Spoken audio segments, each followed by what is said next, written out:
Bonjour à toutes et à tous, ravi de vous retrouver dans Smart Job, le rendez-vous emploi RH de Bismart, de l'expertise, de l'analyse, du débat et des rubriques que vous connaissez bien maintenant avec Bien dans son job. Aujourd'hui, zoom sur ces régions qui attirent de plus en plus les travailleurs. Sans surprise, les grandes métropoles comme Lyon font toujours la course en tête, mais les collectivités rurales ne sont pas en reste. Elles ne manquent pas d'idées pour rendre leur territoire de plus en plus attractif, vous verrez. Le livre de Smart Job, ce vendredi, notre invité, c'est Isabelle Proust, auteure de Pour réussir, muscler votre état d'esprit. Un clin d'œil sportif, même si ceux qu'elle a interrogés ne le sont pas.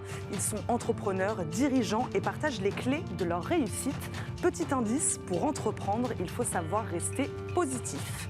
Le cercle des experts et plusieurs sujets d'actualité vont nous intéresser aujourd'hui. La grève des enseignants, d'abord hier, qui a connu une forte mobilisation dans les collèges et lycées de France. En cause, la multiplication des protocoles sanitaires. 2 ans après le début de la crise, ce mouvement est-il le symbole d'un ras-le-bol plus global? Nous parlerons également du télétravail qui ne redémarre pas depuis la rentrée malgré son caractère obligatoire au sein des entreprises. Comment serait-il à perdre de son attrait auprès des employeurs? Réponse tout à l'heure. Et enfin, on termine cette émission comme chaque jour par fenêtre sur l'emploi. Faut-il repenser nos méthodes de recrutement? C'est en tout cas ce que semble penser Yamina Mouka, fondatrice de Cherche Suzanne, cabinet chasseur de tête. Et alors que le secteur du digital fait face à une pénurie de candidats, s'ouvrir à de nouveaux profils serait peut-être la solution. Mais on commence donc cette émission comme promis par Bien dans son job.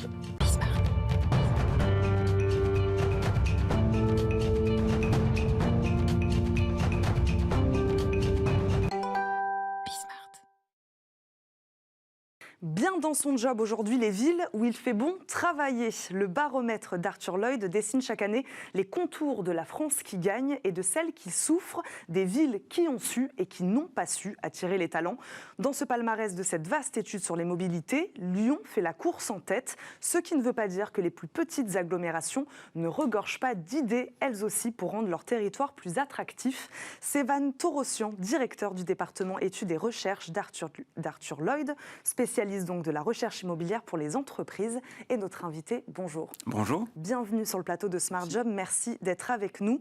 Sévan Torossian, première question. Est-ce que l'Île-de-France déjà souffre-t-elle toujours de ces départs importants de salariés, de cadres, comme on l'a dit ces derniers mois? Alors c'est vrai que depuis cette crise, cette pandémie qui a maintenant 2 ans déjà, on a vu quand même un certain nombre de bouleversements. Je crois que la crise sanitaire rebat les cartes, vraiment. Et en termes d'aspiration, en termes de lieu de travail, évidemment avec l'incursion du télétravail. Et donc, juste après la pandémie, c'est vrai qu'on a vu un grand mouvement, un exode, notamment de l'Île-de-France vers ce qu'on appelle les régions, la province. C'est quelque chose qui s'est poursuivi. On a encore assez peu de chiffres sur les mouvements de population. En revanche, on voit clairement des choses se dessiner en termes de création d'emplois, en termes de transactions immobilières, notamment dans le résidentiel. Donc oui, il se passe quelque chose, et c'est peut-être quelque chose qui va maintenant perdurer sur le temps long. Vous en parliez un tout petit peu, c'est le développement du télétravail aussi peut-être qui a conduit à ces fuites de talents de la région parisienne? En partie. Alors, en partie, en fait, on a vu avec le télétravail qu'il était possible, ça a été quand même la grande nouveauté, notamment à partir du premier confinement, on a vu qu'il était possible de travailler à distance. Il y avait vraiment une fraction très minoritaire de la population qui faisait du télétravail, et d'un seul coup, on a vu que c'était possible. On a vu aussi les limites du télétravail, ou du télétravail à 100%, avec ces stop and go successifs. Avant la 5e vague, on était autour d'une pratique de télétravail autour de 2 jours par semaine en moyenne, notamment dans les grandes entreprises, un peu moins dans les PME. Je pense que c'est important de le souligner. Et c'est vrai que le télétravail nous offre de nouvelles possibilités. Pourquoi? Puisque si on peut passer une majorité de sa semaine dans un autre lieu que le lieu où on habitait, proche de son siège, de l'immeuble de bureau, du coup, ça change complètement les choses, en fait.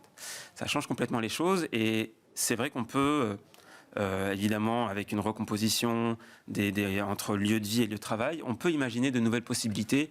Vivre, par exemple, à 1 heure de Paris, à 2 heures de Paris, revenir une partie de la semaine au siège. Oui, c'est ça, on ne peut pas non plus trop trop s'éloigner si on est obligé de revenir 1, 2 ou 3 fois par semaine. Sévan Torossian, donc on va rentrer dans le vif du sujet.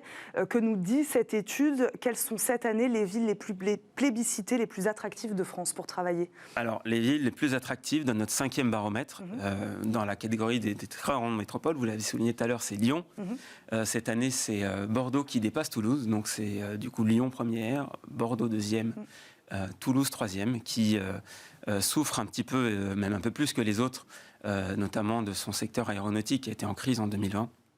Donc, ça s'est traduit dans les chiffres, notamment sur l'aspect aussi de l'immobilier de bureau, où le marché des bureaux à Toulouse a été un peu plus fragilisé qu'à Bordeaux, par exemple. Est-ce que, juste avant de parler des autres villes peut-être, est-ce que c'est vraiment surprenant? Là, vous parlez de ces 3 grandes villes, Lyon, Toulouse, Bordeaux, c'est pas surprenant? Alors, c'est pas surprenant. Si vous voulez, Lyon, en fait, vous regardez les chiffres, ça fait depuis 10 ans que dans la métropole de Lyon, l'aire urbaine de Lyon, vous avez 20 000 habitants de plus chaque année. Donc c'est quelque chose qui est considérable. Donc si vous voulez, c'est une attractivité qui était déjà ancienne, qu'on voyait déjà avant la pandémie, mais qui se renforce sans doute, même qui s'est renforcée là avec cette crise. Et en fait, ces territoires, ils ont su construire, si vous voulez, les conditions qui leur permettent aujourd'hui de renforcer leur attractivité et de capter de nouvelles populations. Parlez-nous justement, Sévan Torossian, de ces conditions. Quels moyens allouent-ils justement à l'attractivité de leur territoire?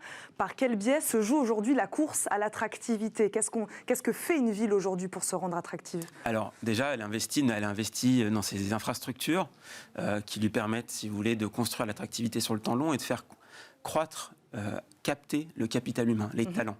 C'est quelque chose qui est, je pense, une notion assez importante, puisqu'on est passé dans une économie du tertiaire, où finalement, la première ressource, ce sont les cerveaux, ce sont les gens, les ressources humaines que l'on a pour faire croître nos entreprises. Et ces territoires ont peut-être un peu avant les autres compris qu'il fallait mettre beaucoup de moyens pour déjà faire grandir les campus, améliorer l'offre de formation. Vous prenez des territoires comme Nantes ou même des territoires de moindre importance comme Reims. Reims, vous avez le premier campus de Sciences Po à Reims en province. Vous voyez, donc, en fait, il y a des territoires qui ont peut-être un peu avant les autres compris qu'il fallait capter le capital humain. Et ce capital humain, ces talents, ont de plus en plus besoin d'une bonne qualité de vie. Et je pense que c'est un détail, c'est un aspect qui est important. C'est intéressant cette notion de qualité de vie. Qu'entend-on aujourd'hui par qualité de vie? Alors plein de choses. La qualité de vie, c'est vrai que c'est une notion assez large. Nous, on essaye d'y répondre à travers notre baromètre d'attractivité qu'on a réalisé. La qualité de vie, c'est d'abord avoir des aménités. Ce qu'on appelle les aménités, ça va être quoi? Une offre culturelle, ça va être finalement des services à la population que les gens vont rechercher et qui sont nombreux et de qualité. Ça va être aussi évidemment la proximité ou de la montagne ou de la mer, etc. Ça va être l'ensoleillement, mais ça, on a peu de levier quand on est une collectivité locale. Mais voilà, c'est tout un ensemble, c'est aussi le coût du logement. Et donc c'est tout un ensemble de facteurs qui font qu'on arrive en fait à avoir une meilleure qualité de vie dans certains territoires plutôt que dans d'autres. Et je pense vraiment que toutes les opérations d'embellissement, de restructuration urbaine qu'on a vues dans les territoires, on a cité Lyon, mais on pourrait citer Brest, par exemple, avec ce qui s'est passé sur les Capucins. Qui lui aussi est plutôt bien placé. Oui, Brest est très bien. Oui, Brest arrive pour la première fois, première des métropoles intermédiaires dans le baromètre Arthur Loine, et ça, c'est quelque chose vraiment de nouveau, parce qu'il y a eu beaucoup d'efforts qui ont été réalisés sur la qualité de vie, mais aussi sur les filières économiques, des filières notamment de pointe sur l'industrie maritime. Donc il y a beaucoup d'efforts qui ont été réalisés. Un critère qui est intéressant aussi dans votre étude, c'est celui de la résilience à la crise notamment. Qu'est-ce que ça veut dire? Donc on a calculé les métropoles qui ont plus ou moins bien résisté à cette crise. Alors la résilience, on la calcule en termes d'emploi, de création d'emplois. Et c'est vrai qu'on est dans une situation inédite aujourd'hui où l'Île-de-France, qui est normalement le moteur de l'économie française, est aujourd'hui en convalescence par rapport au capital régional. Et ça, c'est quelque chose vraiment de nouveau. C'est-à-dire qu'en termes de création d'emplois, en 2021, on a eu plus de création d'emplois, si vous voulez, dans des territoires comme Lyon, comme Bordeaux, comme comme Lille par exemple aussi, et même sur des territoires de taille plus intermédiaire ou des villes à taille humaine, là où l'Île-de-France n'a pas retrouvé son niveau d'emploi d'avant-crise. Vous voyez, donc c'est quelque chose vraiment de nouveau. Est-ce que ça veut dire que l'Île-de-France n'est plus dynamique? N'est plus dynamique, non. Je pense que l'Île-de-France va finir par redémarrer quand le coronavirus sera derrière nous, et on l'espère au plus vite. Mais voilà, l'Île-de-France, c'est aussi des secteurs, des filières comme l'événementiel, comme la culture, comme le tourisme, évidemment. On le sait, qui ont été les secteurs qui continuent à l'être. Les plus touchés. On a dit qu'on en parlerait évidemment de ces plus petites agglomérations qui, elles aussi, ont peut-être des choses à montrer, notamment aux travailleurs. Vous parliez tout à l'heure de la ville de Brest, on peut parler d'encore peut-être plus petites villes. Je crois que vous avez dans votre baromètre une évaluation des encore plus petites agglomérations. Dites-nous les villes peut-être qui sont ressorties de cette étude. Alors, et qu'est-ce qu'elles ont à apporter justement, ces plus petites villes, elles aussi? Alors dans les métropoles intermédiaires, donc c'était, je vous l'ai dit, Brest, Tours et Clermont-Ferrand. Par exemple Tours qui est une métropole, on va dire, à taille humaine. Vous êtes à 1 heure de Paris, grosso modo. Donc vous avez un bassin d'emploi qui est assez grand, 200 000 emplois pour Tours, et surtout vous avez une qualité de vie qui est très appréciée. Tours se revendique jardin de la France. Vous avez plus de 600 hectares de verdure, donc c'est quelque chose qui est très apprécié, notamment par les ménages, par les familles.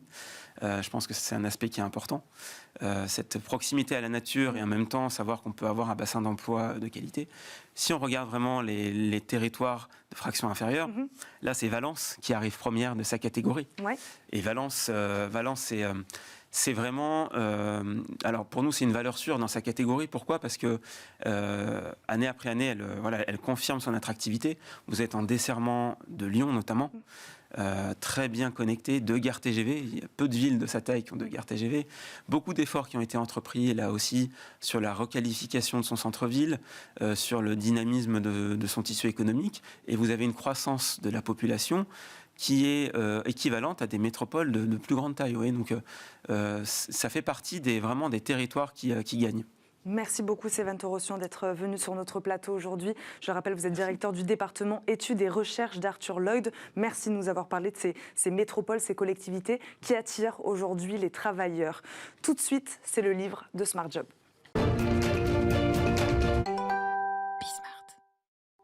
Le livre de Smart Job aujourd'hui s'adresse aux dirigeants, aux cadres, aux managers, aux consultants. L'objectif, les aider à muscler leur état d'esprit. Un clin d'œil au monde du sport. Pour notre invité, c'est simple, il n'y a pas de champion sans un état d'esprit gagnant. Pas d'entrepreneur non plus d'ailleurs. C'est pourquoi elle nous livre ce recueil de témoignages. Plus d'une vingtaine d'entrepreneurs lui ont confié les clés de leur réussite. Pour réussir, muscler votre état d'esprit. C'est donc un livre aux éditions EMS écrit par Isabelle Proust, qui est également présidente fondatrice de CEO et compagnie. Elle est notre invitée. Bonjour. Bonjour. Bienvenue sur le plateau de Smart Job, Isabelle Proust. Pourquoi cette comparaison d'abord avec le monde du sport? Muscler votre état d'esprit? Parce que autant dans le sport, ça nous semble évident que pour gagner, il faut se muscler, s'entraîner. Et autant c'est tout à fait indispensable pour réussir aussi un projet d'entreprise, pour réussir d'une manière générale, à vrai dire. Et il faut s'entraîner. Il faut entraîner son état d'esprit. Et là, c'est pas tout à fait évident dans les esprits, justement. Donc, j'ai voulu un parallèle marquant, parce que muscler son état d'esprit, en fait, c'est acquérir les compétences mentales, comportementales, émotionnelles, qui vont vous permettre d'atteindre vos objectifs, qui vont vous permettre de décider sereinement dans des situations compliquées, de prendre du recul, de garder votre lucidité face aux situations. Et ça s'entraîne. Et ça s'entraîne. Pour réussir, muscler votre état d'esprit, donc comparaison avec le sport, ça fait aussi un peu penser, je ne sais pas, un état d'esprit un peu de gagnant, de winner, qui est peut-être un peu plus connu, un concept un peu plus connu aux États-Unis, dont nous, on n'est pas très adeptes en France, ce côté win, muscler son état d'esprit. Vous avez été confronté à ça? En France, on a un peu peur de ça? Alors, effectivement, quand on pense réussir, déjà, on pense win. Bon, c'est normal. Mais quand on regarde bien, winner ou gagner ou réussir, en fait, ça a des conceptions très très différentes, enfin très variées. J'ai interviewé les 23 dirigeants qui interviennent dans le livre sur qu'est-ce que c'est que la réussite d'ailleurs. Et Thierry Marx va nous dire la réussite, ce n'est pas une réussite financière, et d'ailleurs c'est un leurre, et c'est rediffusé. D'autres vont dire, Pierre-Andouard Sterrin par exemple, il dit c'est atteindre son objectif. Globalement, on a surtout atteindre l'objectif. Et c'est vrai que pour atteindre son objectif, d'une manière globale, il faut y croire. Il faut y croire. Donc il faut avoir un état d'esprit positif aussi. C'est ça. Il faut avoir un état d'esprit positif. Thierry Marx, vous venez de le dire, Mercedes Serra aussi, je crois, entre autres. Pourquoi avoir sélectionné ces 23 entrepreneurs en particulier ? Parce que dans leur parcours, ils m'ont semblé avoir quelque chose d'intéressant à dire. Ils ont fait tous des choses intéressantes. Ils ont des engagements, d'ailleurs, c'est ça qui est aussi assez particulier, des engagements qui sont au-delà de leur entreprise. C'est leur point commun, vous diriez, justement? Je l'ai constaté au fur et à mesure, parce que pour certains, je ne savais pas forcément, mais tout leur parcours m'avait alertée. Ce que j'ai découvert après, c'est qu'ils avaient tous travaillé sur eux. Et ça, je ne le savais pas forcément au début. J'avais juste vu leur réussite. Et ce qui m'a finalement confortée dans mon analyse, c'est qu'ils ont tous essayé de comprendre ce qui allait les faire réussir ou ce qui risquait de les bloquer. Et une des questions que j'ai posées à tous, d'ailleurs, c'est quel est le comportement qui a failli vous faire échouer et que vous avez dû changer ? Et ça, les dirigeants se prononcent assez rarement là-dessus. C'est assez précieux d'avoir ce genre de témoignages, d'ailleurs. Une des autres questions, c'était quels sont les comportements qui vous ont fait réussir. Et là, on plus dur de parler d'échec, c'est ça? Plus dur de parler de ce qui potentiellement aurait pu faire que ça ne marche pas.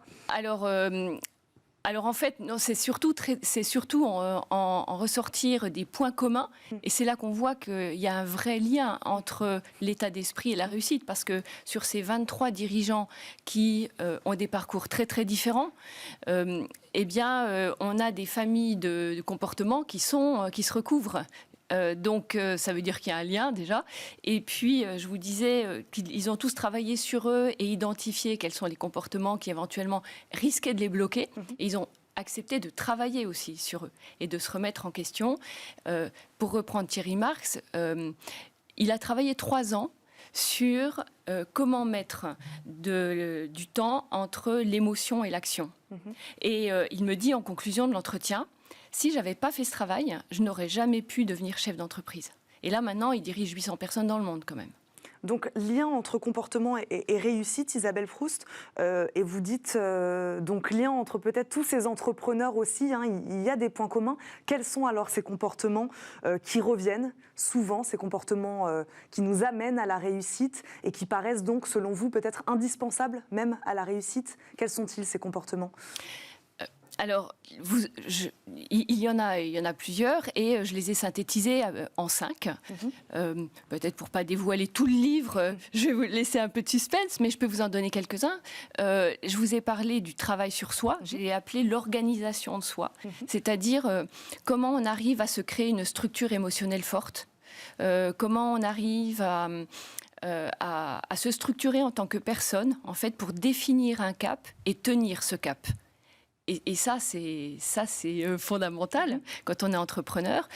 Comment on arrive à être suffisamment solide pour savoir où l'on va, mais suffisamment flexible pour savoir s'adapter, pour pouvoir prendre des conseils et pour recevoir des conseils et les appliquer.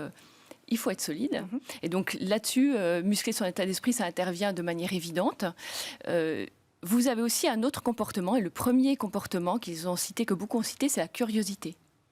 Et on n'en parle pas souvent, ou en tout cas pas dans ces termes. Frédéric Jousset, qui a cofondé Webhelp, que j'ai interviewé aussi, qui, en 20 ans, avec Olivier Duhat, ont amené Webhelp à 2 milliards, plus de 2 milliards de chiffre d'affaires quand même. Il me dit, mais les 3 comportements qui m'ont fait réussir, c'est la curiosité, l'ambition et l'énergie. Et il me dit dans cet ordre. Donc, chacun a des comportements sur lesquels il va plus ou moins jouer, parce qu'en fonction de la taille de l'entreprise, il y a des startups. Certains sont propres à leur histoire de vie aussi, Exactement. à leur entreprise, comme vous dites, au secteur dans lequel ils sont aussi concernés. Comment donc ce comportement, il peut se travailler? Oui.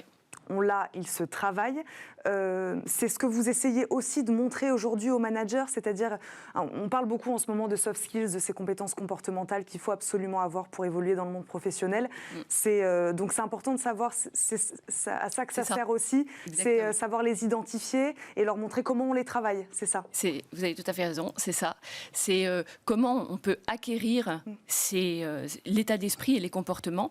Et c'est ce que je montre dans le livre. En fait, la particularité du livre, c'est que je pars de l'expérience, mon expérience d'une 20aine d'années de dirigeante et de conseil de dirigeants, et aussi de l'expérience des 23 entrepreneurs, pour que ce soit très concret, très illustré, que les dirigeants puissent s'y retrouver, et que ça leur parle. Il y a l'effet miroir qui est intéressant, et puis c'est aussi comment on y arrive, parce qu'une fois qu'on a la cible de ce qu'on doit faire, quels sont les comportements pour réussir, et quels sont les comportements adaptés pour réussir, c'est comment j'adapte mon comportement moi-même.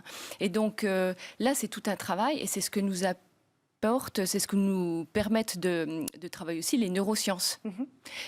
C'est la neuroplasticité, en fait. Qu'est-ce qui fait que dans ma manière de voir les choses, je vais pouvoir la reconsidérer et la reconfigurer grâce à la répétition pour que de nouveaux schémas mentaux en fait remplacent les anciens qui me desservent, et comment je fais pour que cela soit remplacé par des schémas mentaux et de nouveaux comportements qui me servent et qui me permettent d'atteindre mon objectif. Et ça, c'est votre travail aussi dans ce livre, Isabelle Proust, parce qu'en effet, donc, il y a cette partie témoignage, et puis vous aidez justement à rassembler tout ça, à bien analyser et à en construire et à en sortir quelque chose de ces témoignages.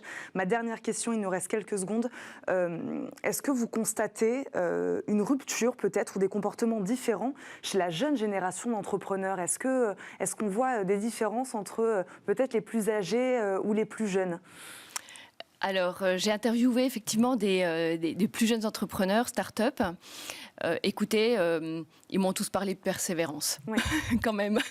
Je pense qu'il y a quand même un fond qui est que si vous voulez vraiment réussir, vous avez besoin de travailler, que ce soit sur vous ou bien globalement, et ça, quelles que soient les générations. Et ce que j'explique dans le livre, c'est comment on y arrive, justement. Donc, quelles sont les méthodes pour s'approprier tout ça et construire sa stratégie de succès. C'est donc dans Pour réussir, muscler votre état d'esprit, 23 entrepreneurs qui livrent les clés de leur réussite. Merci beaucoup Isabelle Proust d'avoir été avec nous. Vous êtes donc auteure de ce livre, également présidente fondatrice de CEO et compagnie. Merci beaucoup de nous avoir accompagnés. Tout de suite, dans quelques instants, le cercle des experts, on ouvrira 3 dossiers. Aujourd'hui, celui qu'on appelle déjà le jeudi noir dans les écoles, collèges et lycées. Après 2 ans de crise sanitaire et 2 ans d'ajustement de l'école aux vagues successives de Covid-19, le personnel enseignant a manifestement dépassé son seuil d'acceptation. Nous parlerons également du télétravail qui n'a pas connu de boom début janvier, aux grandes dames du gouvernement qui encourage plus que jamais cette pratique alors que les contaminations explosent. Et enfin, nous finirons par un focus sur les nouvelles attentes des salariés. Temps de trajet, télétravail, l'équilibre vie privée, vie professionnelle pèse de plus en plus dans les choix des candidats à l'embauche. Il serait même 50% aujourd'hui à refuser un job qui dépasserait les 30 minutes de trajet. Restez avec nous, à tout de suite pour la deuxième partie de Smart Job.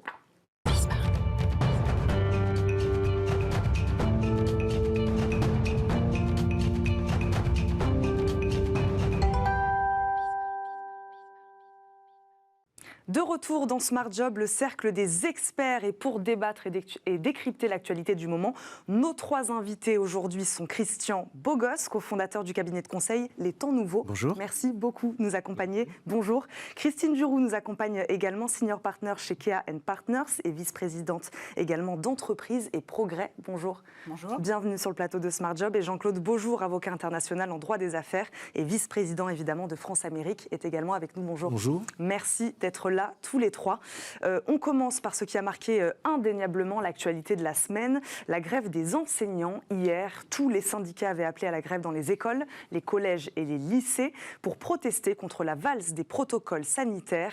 Ils dénoncent depuis la rentrée une pagaille indescriptible dans les établissements scolaires où les mesures pour endiguer les contaminations ne cessent de se succéder. Jean-Claude Beaujour, ont-ils indéniablement été prévenus trop tard du nouveau protocole sanitaire? Certains disent qu'ils ont été prévenus le lundi matin, lundi de la rentrée. Alors il est évident qu'il n'y a pas seulement cette prévention. Depuis le début de la crise, ce qui est reproché au gouvernement, c'est vrai que c'est d'annoncer des mesures qui se succèdent, mais nos concitoyens, donc là des enseignants comme cette grève d'hier, n'ont pas eu le temps de se préparer parce qu'en réalité, on voit bien que la crise, on court après cette crise sanitaire. Donc ça n'est pas, je ne pense pas que le ministre de l'Éducation ait voulu mal faire. Malheureusement, ce sont des décisions qui sont prises par une administration et qui oublie que de temps en temps, il faut un peu d'organisation, il faut un peu de compréhension. Les mesures sont extrêmement complexes et puis la logistique ne suit pas correctement. Vous avez pu voir les queues, la multiplication de mesures qui sont prises. On oublie qu'il y a des enfants et ces enfants ont besoin de s'adapter. On sait que cette situation peut créer des dysfonctionnements, des ruptures dans l'apprentissage. On oublie ces enseignants qui sont transformés de fait en agents sanitaires alors qu'ils n'ont pas formation et vocation à le faire. Enfin, on oublie les parents qui doivent s'organiser, qui doivent à la fois gérer leur vie personnelle mais leur vie professionnelle et que derrière, il faut s'organiser pour un enfant, aller faire la queue pendant 1 heure pour pouvoir faire un test. Quand on vous dit du jour au lendemain, le gamin peut ou ne peut pas venir à l'école, ça s'organise. Donc c'est vrai que derrière, il y a toutes les petites entreprises qui supportent, qui emploient ces parents, qui sont mises à contribution. Donc je crois que c'est tout un ensemble de fatigue, de lassitude psychologique. Et puis on voit bien qu'il faudrait avoir, et on l'a dit déjà sur votre plateau au début de l'été, ce qu'on attend du gouvernement, c'est qu'il y ait une vision à plus long terme, parce qu'on sait qu'on ne reviendra pas à un système ancien. On sait que le télétravail, il faudra le mettre en place. On sait un certain nombre de choses, et c'est peut-être là où il aurait fallu que le gouvernement fasse plus de pédagogie et qu'on prenne le temps d'expliquer encore et encore. Et c'est intéressant ce que vous disiez sur les parents d'élèves qui ont rejoint la manifestation et le mouvement. Pour la première fois, la FCPE, absolument, la problématique est la même. Enfin, nous sommes tous parents, on sait à quel point c'est compliqué. Un enfant petit, vous ne pouvez pas lui dire « débrouille-toi aujourd'hui ». Donc il faut prendre cela en considération. Et c'est vrai que le ministre a peut-être oublié qu'il ne suffit pas de prendre une décision pour que tout de suite derrière, tout suive le plus normalement du monde. Mais je crois qu'il y a une fatigue de nos concitoyens, il faut l'entendre, cette fatigue. Christine Giroux, donc voir à plus long terme, comme le dit Jean-Claude Beaujour, les syndicats enseignants la dénoncent, une forme d'improvisation un peu du gouvernement. C'est ça, on improvise là ? Moi, ce qui me frappe, c'est que je trouve que dans tous les cas, Jean-Claude l'a très bien dit, en fait, on a une organisation aujourd'hui qui est l'éducation nationale, l'école, qui est confrontée à ce à quoi les entreprises ont pu être confrontées début 2020, sans avoir les outils, les armes pour localement être agile, excusez-moi de ce terme-là, se réorganiser, prendre des initiatives. D'ailleurs, de toute façon, ils ne le peuvent pas. Donc, en fait, je trouve amusant, sans jugement de valeur sur les uns et les autres, parce que je pense que tout le monde est conscient de la difficulté des choses. C'est un système qui est confronté, là aussi, à une crise inédite, et sans peut-être la plasticité des organisations, typiquement que dans le privé, on a de gré ou de force. Donc, alors, si on voit le verre à moitié plein, on peut se dire que peut-être que demain, la question de la responsabilité des chefs d'établissement, encore une fois, la prise de responsabilité, l'allègement de cette superstructure qu'on connaît tous en France, sera peut-être un point positif. Christian Bogos, une structure moins agile. C'est vrai que les entreprises, l'éducation nationale, les écoles, les collèges, les lycées, c'est moins agile, donc peut-être plus difficile. On a l'impression quand même que au-delà du protocole sanitaire, que cette grève, c'est aussi celle d'un ras-le-bol plus général. Je ne sais pas ce que vous en pensez. Il y a indéniablement une mauvaise humeur, c'est peu de le dire, un énervement, mais qui s'inscrit aussi dans un climat qui est quand même assez explosif, parce que c'est un climat plutôt national et pas uniquement un climat dans l'école. Donc c'est un moment. C'est un moment dont on dit que c'est un moment de bascule, parce qu'on l'observe tous. Les événements qui se sont passés hier, plus de 11 syndicats, je crois, ont voulu suivre cette grève. ce qui est intéressant, c'est qu'on a l'impression d'arriver à la fin d'un modèle. Alors, je ne parle pas du modèle de l'école, qui est une immense machine pyramidale, mais si on fait le parallèle avec l'entreprise, et ce sera peut-être notre liaison, c'est comment je transfère l'autonomie, comment je transfère la responsabilité. Alors oui, de l'agilité, évidemment, mais cette agilité, elle tient aussi au fait de transférer cette responsabilité pour ne pas attendre que la décision se prenne en haut et qu'elle descende en plus fine. Et elle descend jamais assez rapidement. Et avec les entreprises, ça a été négocié plus rapidement, ça, selon vous ? Au bout de 2 ans, de crise sanitaire, mais voilà, faisons la différence entre les entreprises et l'école. C'est ce que disait Christine Djourou, c'est-à-dire qu'au bout de 2-3 mois, au tout début de la crise, on a discuté avec les entreprises, on leur a laissé telle liberté en leur imposant certaines choses. Là, au bout de 2 ans, avec l'éducation nationale, c'est toujours aussi compliqué, c'est toujours les décisions qui viennent d'en haut, et on ne sait toujours pas comment les appliquer en bas, c'est un peu ça ? Je ne sais pas s'il faut être aussi radical, parce que c'est une situation non seulement complexe, c'est une situation qu'il faut quand même saluer, et j'entends par là le fait de garder les écoles ouvertes. Et je pense il me semble que c'est évidemment la bonne décision et que c'est une décision qui doit perdurer. Et tout part de cette décision-là. À partir du moment où on décide de laisser les écoles ouvertes avec l'ensemble de cette organisation nationale, ça devient très compliqué de réagir au jour le jour. Et tout le problème est là, évidemment. Et puis vous avez la différence avec le monde de l'entreprise, parce qu'avec le monde de l'entreprise, ça n'est pas tout aussi facile. Quand vous gérez des adultes, c'est une chose, mais quand vous avez tout d'abord des enfants qui ne sont pas les plus à risque, donc vous posez des questions, les enfants ne sont pas autonomes.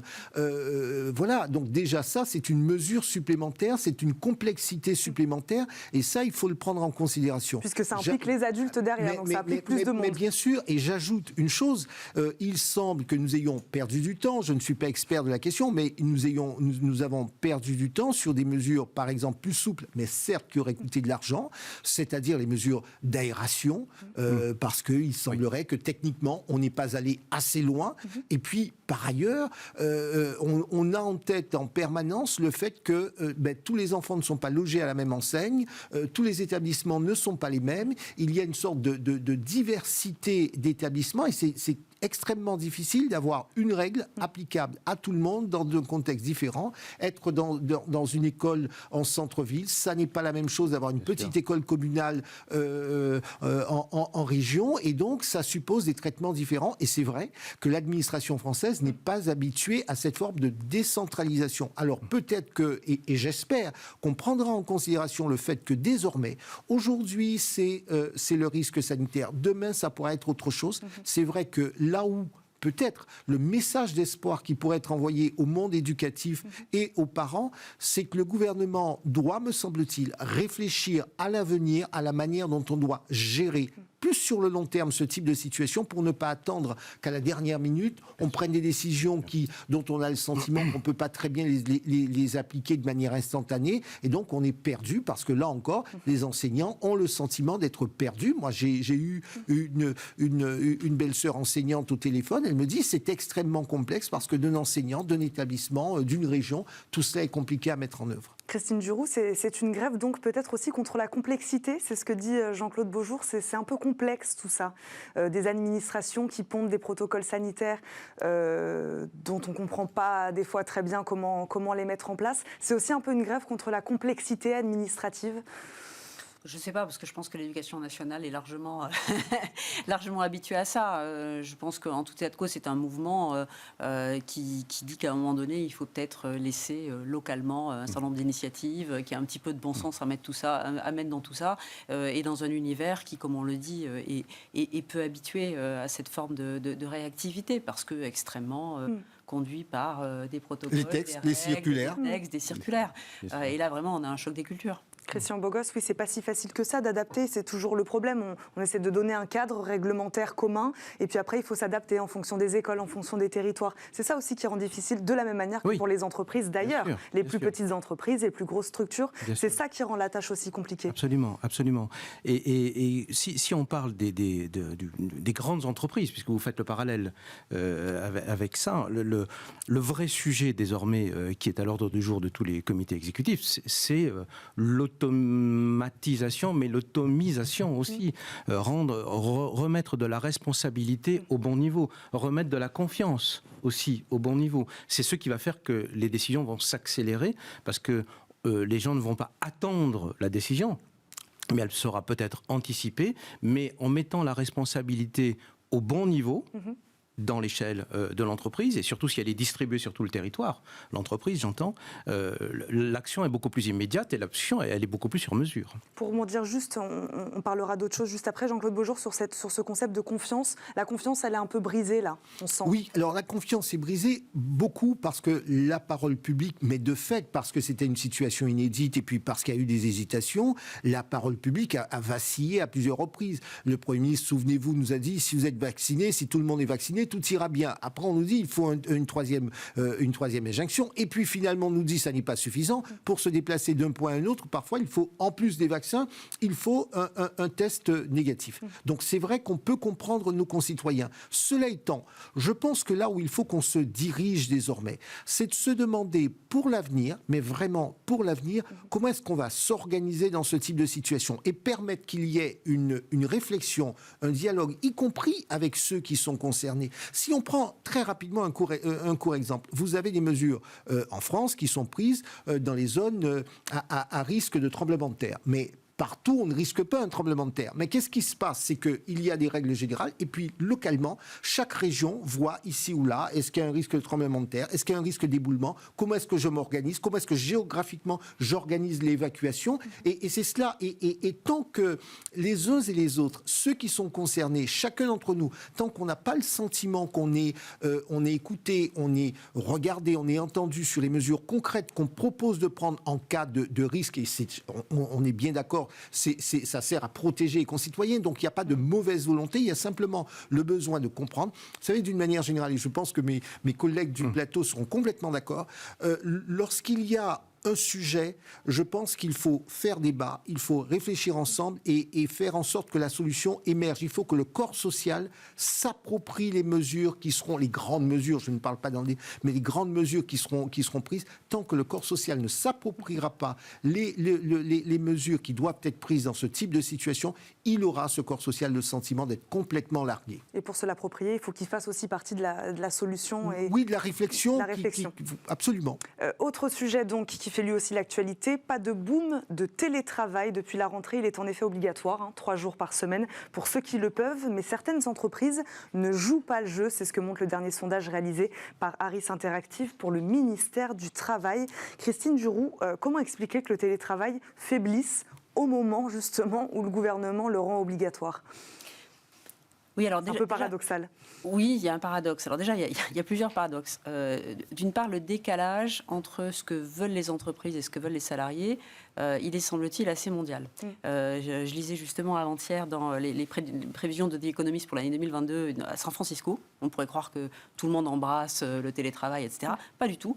Les entreprises pensent qu'on devrait passer un quart des jours en télétravail, les salariés la moitié. Donc déjà, il y a un décalage mondial entre ce que voudraient les salariés en théorie et ce qu'ils voudraient en pratique. Après, il y a un décalage français. Et même par rapport à l'Europe. Pareil, je crois qu'il y a 2 jours, il y a une étude qui est sortie au niveau européen sur laquelle les Français sont relativement à la traîne. Chez Entreprises et Progrès, on a fait une étude d'ailleurs et un travail qui il y a quelques mois qui s'appelait le nouveau rôle du siège et qui montrait en fait une chose, c'est finalement pas seulement les entreprises qui sont contre le télétravail. Il y a une spécificité française qui est quand même le corps social, le fait social, pas forcément générationnel d'ailleurs. Les jeunes, enfin moi, témoignage d'entrepreneurs et de dirigeants. Les jeunes sont les premiers à vouloir revenir sur les lieux du travail. Alors, pas tous les jours, pas au heure fixe, mais c'est les premiers. Ils ont des petits logements, voilà. Donc, en fait, ce retard, je pense que d'abord, janvier, il n'y a pas eu un avant et un après. Ça a été on est revenu au travail, on a repris du lien, on a peut-être repris les habitudes, mais il y a quand même une appétence à trouver un nouvel équilibre qui est encore instable. Donc équilibre instable, Christian Bogos, est-ce qu'on peut, je ne sais pas, peut-être se dire que aussi, certaines entreprises, elles en ont marre du télétravail. Certains salariés commencent à en avoir marre. Alors, on le ressent, ça, ou pas? Moi, je vais nuancer tout ça. On a fait un baromètre pour Sopra Steria Next en juillet auprès de 450 dirigeants d'entreprises en France. Donc, un panel totalement représentatif. Et on leur a demandé, souhaitez-vous, on est en juillet, souhaitez-vous pérenniser le télétravail? Réponse, non à 77%. On aurait pu se contenter de cette réponse. Maintenant, si on regarde un peu la structure des entreprises, et on se rend compte qu'il y a une fracture à 250 salariés. Tous les entreprises de moins de 250 salariés disent non le télétravail à 70%. Les entreprises de plus de 250 salariés disent oui au télétravail à plus de 70%. Donc vous voyez, en France, on considère qu'il y a pratiquement deux mondes.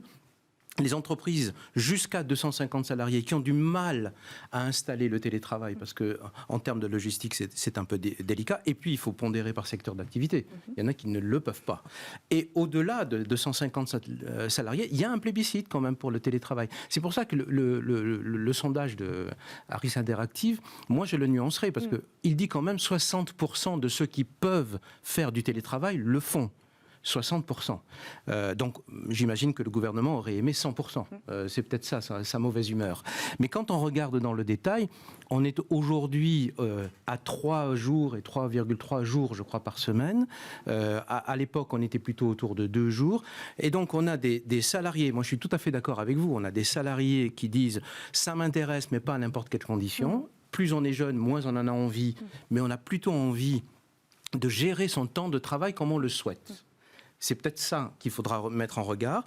Et puis, il y a des salariés qui considèrent que le trajet entre leur domicile et leur entreprise est considérablement allégé avec quelques jours de télétravail. On va en reparler du temps de trajet. Je nuancerai quand même cette mauvaise humeur du gouvernement et en disant, regardez quand même la structure des entreprises, leur secteur d'activité et leur situation géographique. Jean-Claude Beaujour, vous aussi, vous nuanceriez ce sondage Harris Interactive? Alors tout à fait, je partage ce qui a été dit ici. Je crois qu'il y a 3 observations. La première, c'est que globalement, on va vers un système qui pourrait être hybride, dans lequel on se dit, finalement, on pourrait à la fois faire du présentiel, faire du télétravail, parce qu'on sait bien qu'il n'y a pas que la question sanitaire. Ça pourrait être une solution au problème du transport de certains salariés. Ça pourrait permettre aussi à un certain nombre de salariés qui sont en zone non urbaine de pouvoir travailler. Et il y a des questions d'aménagement du territoire qui seraient les bienvenues qu'on pourrait revoir, parce que ça ne sert à rien de dire qu'il faut du sans voiture en zone urbaine. Et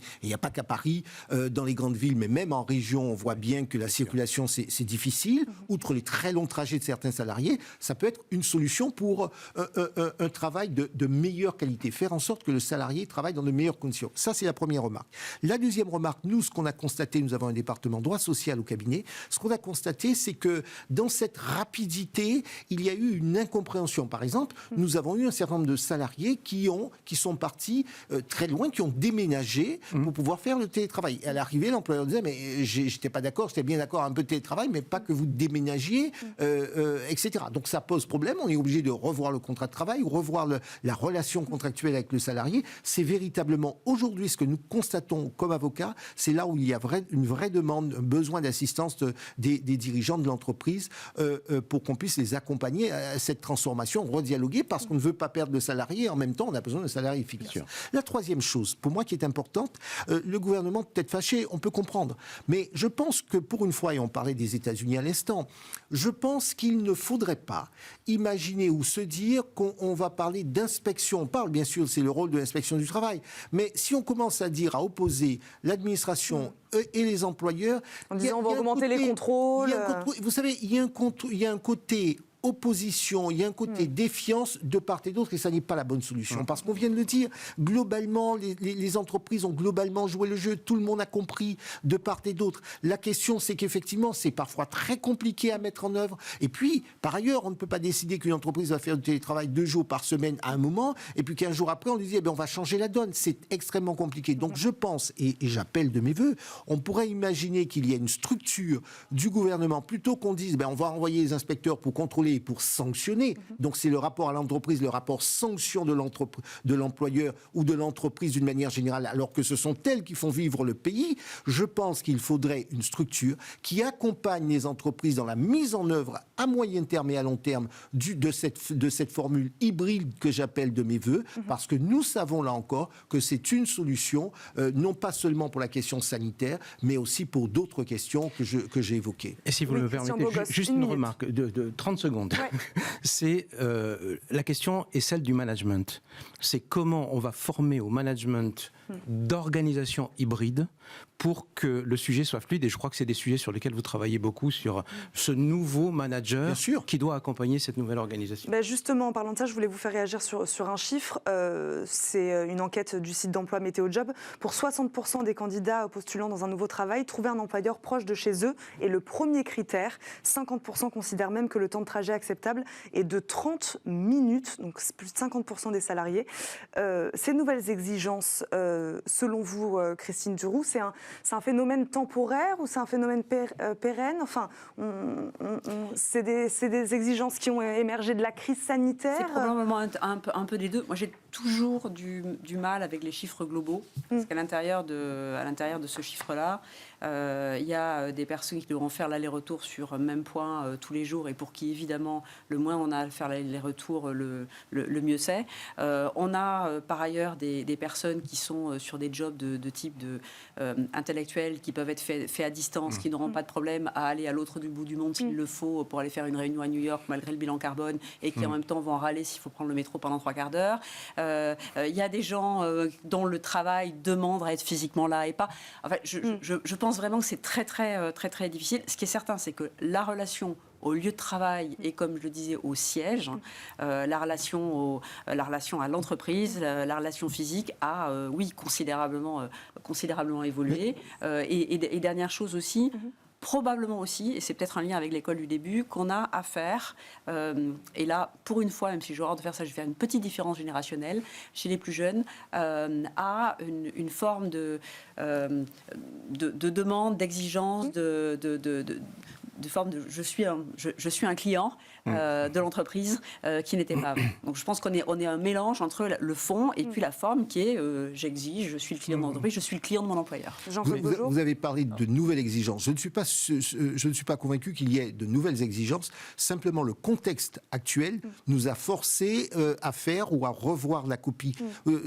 Une amie préfète me disait que dans une très grande administration, on se refusait au télétravail. C'était un non. Eh bien, à partir du moment où il y a eu le premier confinement, elle me dit, figure-toi, ça nous a permis de passer au télétravail. Ça, c'est la première chose. Et puis, la deuxième chose, c'est que, vous savez, même sur ceux qui ont l'habitude d'aller faire des réunions au bout du monde, là aussi, tout change et on se rend compte, finalement, là où on nous empêchait de faire, on disait qu'il fallait qu'on soit en physique pour faire certaines audiences, eh bien, je peux vous dire nous faisons de plus en plus d'audiences en visio. J'en fais avec Singapour, les États-Unis et le reste du monde. Et on se dit, finalement, se déplacer, faire autant d'heures d'avion, c'est pas finalement si agréable que ça. Il faut trouver des méthodes alternatives. Et je crois que là encore, ça va permettre un mode de fonctionnement différent. Je reste convaincu que ce qui se passe n'est pas un phénomène juste momentané. C'est un catalyseur, mais les choses vont évoluer différemment. Et moi, je vous le confirme.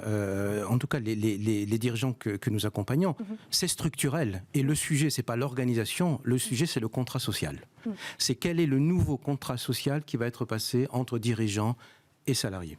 Donc au moment du recrutement, justement, il y a peut-être un changement de prisme. Au moment du recrutement, mais au moment de la vie même de l'entreprise. Oui. C'est quels sont les droits et devoirs de chacun avec cette nouvelle configuration d'une organisation hybride, d'un management rénové.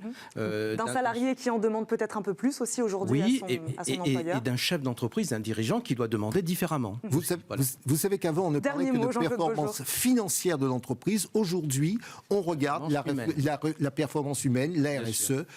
Et donc ça, ce sont les éléments qui comptent, y compris pour la notation de l'entreprise. Allez, dernier mot. Et l'impact, je vais finir. Oui. Entreprise et progrès, on sort un chantier, les résultats d'un chantier impact, c'est exactement ça. Et dans l'impact, on a en particulier les questions, c'est un mot valise, mais dans lequel aussi il y a une question d'impact sur les salariés, d'impact territorial, dans lequel ça rentre complètement. Donc on est dans un changement complet du paradigme de la performance. Merci beaucoup à tous les trois d'avoir décrypté l'actualité aujourd'hui avec nous dans Smart Job. Christian Bogos, cofondateur du cabinet de conseil Les Temps Nouveaux. Christine Duroux, senior partner chez KN Partners et vice-présidente, vous venez d'en parler, d'entreprise et progrès. Jean-Claude Beaujour, avocat international en droit des affaires et vice-président de France-Amérique. Merci beaucoup à tous les trois. Tout de suite, et comme chaque jour, bien sûr, on termine cette émission par Fenêtre sur l'emploi.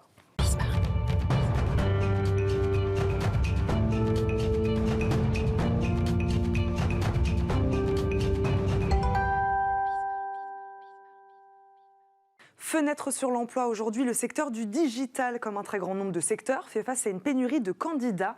Une bonne raison pour les recruteurs et même les chasseurs de tête de repenser leurs méthodes et stratégies de recrutement, notamment en s'ouvrant à de nouveaux profils. Pourquoi pas? C'est le cas de notre invitée Yamina Mouka, fondatrice de Cherche Suzanne, est avec nous. Bonjour. Bonjour, merci beaucoup. Merci de nous accompagner. Merci. Cherche Suzanne, cabinet de recrutement de cadres experts et cadres dirigeants en data, innovation, digital. C'est pour ça que j'en parlais. Marketing et communication. Première question, juste très rapidement. Est-ce qu'il y a un lien avec le film de 1985, Cherche Suzanne désespérément? Oui et non, forcément. Effectivement, il y a ce petit clin d'œil qui voilà, on voulait montrer également le fait d'avoir une vision un peu créative. Et puis, ça traduit surtout le marché, c'est-à-dire que Cherche Suzanne désespérément, c'était aussi pour expliquer à nos clients, futurs clients, qu'effectivement, le recrutement, c'est quelque chose de très complexe. Alors, voilà, le cabinet existe depuis 18 ans, les clients et les candidats ont fini par nous appeler Cherche Suzanne, donc on a fini également par s'appeler Cherche Suzanne, mais je pense que, voilà, peut-être qu'on devrait garder le désespérément, puisque le marché du recrutement est assez complexe, assez tendu en ce moment. Oui, c'est ce que je disais, le secteur du digital, notamment, qui souffre beaucoup de la pénurie de talents. À quel niveau l'évaluez-vous, cette pénurie? Enfin, vous, comment vous ressentez la chose? Déjà, il faut partir du principe qu'on est dans une phase au niveau des cadres, et on l'a vu effectivement avec les derniers chiffres du ministère du Travail, plus 5% pour l'emploi des cadres. Il faut partir déjà du principe que nous sommes dans une phase de plein emploi. Alors ce plein emploi, il existait déjà avant la crise du Covid, parce que le Covid n'explique pas tout. Donc c'était déjà assez amorcé. Et c'est vrai qu'aujourd'hui, on est dans une situation où recruter, c'est comme partir en guerre. Donc ça veut dire... Vous partez en guerre pour vos entreprises clientes qui ont besoin de candidats. C'est comment je construis la meilleure stratégie pour donner, déjà pour trouver le bon candidat, alors quand je dis candidat ou candidate, bien entendu, et comment je fais pour le faire venir dans l'entreprise. Et c'est vrai que je dirais que la bataille, elle se situe, au niveau de beaucoup d'offres et peu de candidats. Et finalement, toutes les entreprises recherchent les mêmes candidats.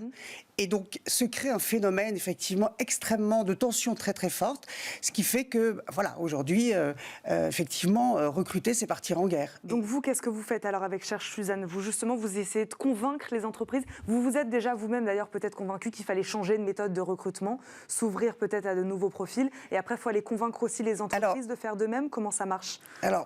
Pardon de dire ça, mais l'ADN de Cherche Suzanne, dès le départ, ça a été s'ouvrir à tous les profils, avoir une vision assez large. On a effectivement un cabinet de chasse de tête, et je crois que le métier de chasse de tête n'a jamais eu autant de sens qu'aujourd'hui. Donc ça, c'est un point important. Le deuxième point important, c'est quelle expérience vous allez faire vivre aux candidats. Et dès le départ, c'était également dans notre charte, quand avec mes associés, on a monté ce cabinet, c'était de dire un candidat est un client. Donc il faut le traiter comme un client. Il y a du respect. On n'est pas très.